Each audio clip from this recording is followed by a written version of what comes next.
Wow, mga Filipino na nanay, alam nyo ba na aprobado na ng Pangulong Marcos ang pagbibigay ng buwanang ayuda sa lahat ng mga Filipino na nanay na kabilang dito sa kriteriya na ito. Magkano nga ba ang matatanggap? Sino-sino ang makakasali? At anong programa ng gobyerno ang nasa ilalim nito? Yan ang ating pag-uusapan. Hold up.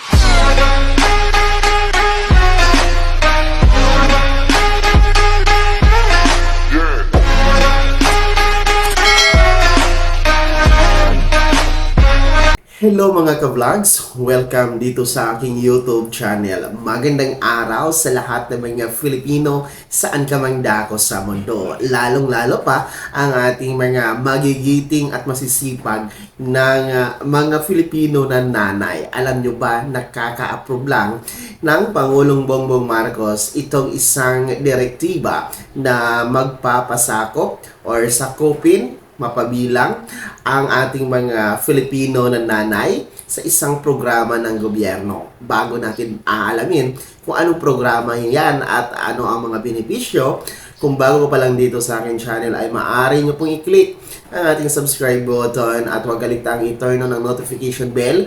Ilagay nyo sa all para updated ka sa lahat ng mga videos na i-upload ko. So, eto na nga mga ka-vlogs, no? Magandang balita sa lahat ng mga nanay, lalong-lalo pa yung mga nagbubuntis or buntis at yung mga nagpapasusong ina or breastfeeding na mga momshies natin dyan. Dahil kabilang na po kayo sa beneficiaryo dito sa 4Ps sa ilalim ng DSWD program ng gobyerno mga ka-vlogs. Ito nga po ay matapos nga pong aprobahan ng Pangulong Marcos na lahat ng mga nagbubuntis or buntis na nanay at nagpapasusong nanay ay kabilang na po sa makikinabang sa mga benepisyo dito sa Pantawid Pamilyang Pilipino Program or mas kilala sa tinatawag na 4Ps. So maganda nga ito mga ka-vlogs dahil kahit papano ay maangat yung kalusugan ng bawat pamilyang Pilipino dahil sa ilalim nga po ng direktiba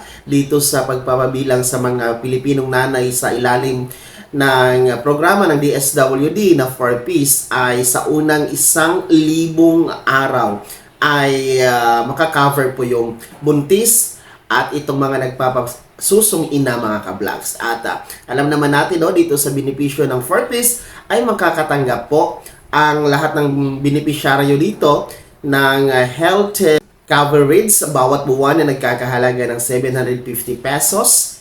At sa mga meron pong elementary na mag-aaral ay makakatanggap po ng 300 pesos monthly and 500 pesos naman po for junior high school at 700 pesos for senior high school. Maliban po dyan ay makakatanggap po ang mga 4Ps beneficiary ng rice subsidy na nagkakahalaga ng 500 pesos bawat buwan. So ang layunin naman po ng programang ito ay maiangat po, mapataas ang kalidad ng kalusugan ng bawat pamilyang Pilipino dahil alam naman natin na napakahalaga ng development ng kalusugan ng isang tao mula pagbuntis hanggang sa unang 1,000 araw mga ka-vlog. So, diyan kasi yung nangyayari yung mga development ng ating mga organs na physically kung saan magagamit po natin ito para sa